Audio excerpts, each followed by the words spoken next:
warahmatullahi wabarakatuh. Alhamdulillahirabbil alamin. Assalatu wassalamu ala asyrofil anbiya'i wal mursalin wa ala alihi wa sahbihi ajmain amma ba'du. Jamaah salat Isya yang insyaallah dimuliakan Allah Subhanahu wa taala.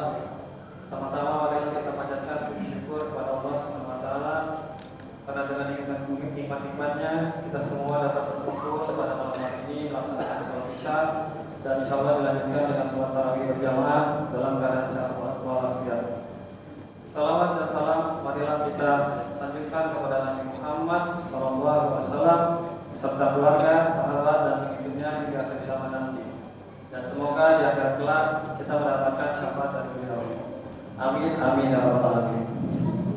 Pada kesempatan kali ini saya akan membawakan satu ayat surat Al-Anbiya ayat 80. A'udzu billahi minasy syaithanir rajim. Wa tunnuni idzaba mughaliban fa dhanna allan naqdir alayhi fanada fi zulumati alla ilaha illa anta subhanaka inni kuntu minaz zalimin. Yang artinya, ingatlah Yunus ketika dia pergi dalam keadaan marah. Lalu dia menyangka bahwa kami tidak akan menyulitkannya. Maka dia Nabi Yunus berdoa dalam kegelapan yang berlapis-lapis. Tidak ada Tuhan selain Engkau. Maksudnya Engkau. Sesungguhnya aku termasuk orang-orang yang zalim. Quran surat Al-Anbiya ayat 87. Jamaah salat tarawih yang berbahagia. Pada kesempatan ini, mari kita sejenak merenungkan kisah Nabi Yunus alaihissalam, seorang nabi yang sangat terkenal dengan ujian dan peristiwa besar dalam hidupnya, yakni ketika beliau ditelan oleh ikan besar. Nabi Yunus alaihissalam diutus oleh Allah kepada umatnya di kota Niniwe, sekarang di Irak, negara Irak, untuk mengajak mereka beriman kepada Allah dan meninggalkan kesesatan.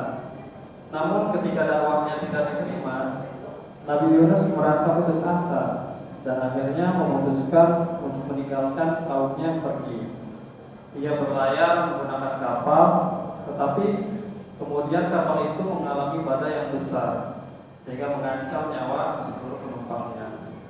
Maka harus ada satu orang yang keluar atau lompat dari kapal agar beban kapal menjadi ringan. Setelah diundi, keluarlah Nabi Yunus. Sampai 3 kali diundi, keluarlah Nabi Yunus. Akhirnya Nabi Yunus lompat ke laut. Pada saat melompat dia tidak tenggelam, tapi dia ditelan oleh seekor ikan yang besar, yang mungkin ikan paus atau ikan hiu ya. Di dalam perut ikan tersebut Nabi Yunus menyadari kesalahannya, yaitu beliau menyesal karena meninggalkan tugas yang telah diberikan oleh Allah Subhanahu wa taala. Maka dengan penuh keikhlasan dan penyesalan, beliau berdoa kepada Allah memohon ampun dan pertolongannya.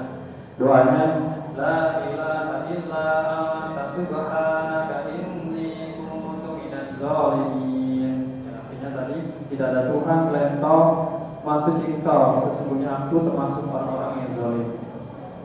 Setelah Nabi Yunus berdoa berulang kali, maka Allah mendengar doanya dan mengabulkan doanya. Allah menyelamatkan Nabi Yunus.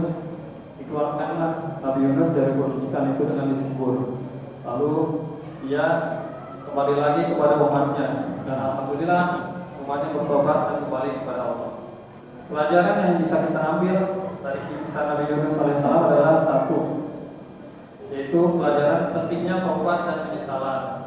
Ketika kita melakukan kesalahan, penting untuk segera bertobat kepada Allah, seperti yang dilakukan oleh Nabi Yunus dalam doa beliau. Pelajaran yang kedua adalah pasrahan kepada Allah. Dalam keadaan yang sangat sulit, Nabi Yunus tetap bertawakal kepada Allah. Kita harus selalu ingat bahwa Allah adalah penolong sejati. Dan pelajaran yang terakhir adalah kesabaran dan keteguhan dalam dakwah. Semoga kita bisa meneladani kesabaran, keteguhan dan pasrahan Nabi Yunus alaihissalam dalam menghadapi ujian hidup. Semoga Allah memberikan kita kekuatan untuk terus berbuat baik dan selalu bertawakal kepadanya. Wabillahi taufiq wal hidayah. Assalamualaikum warahmatullahi wabarakatuh. Allah اللهم صل على سيدنا محمد اللهم صل على سيدنا محمد صلوا سنة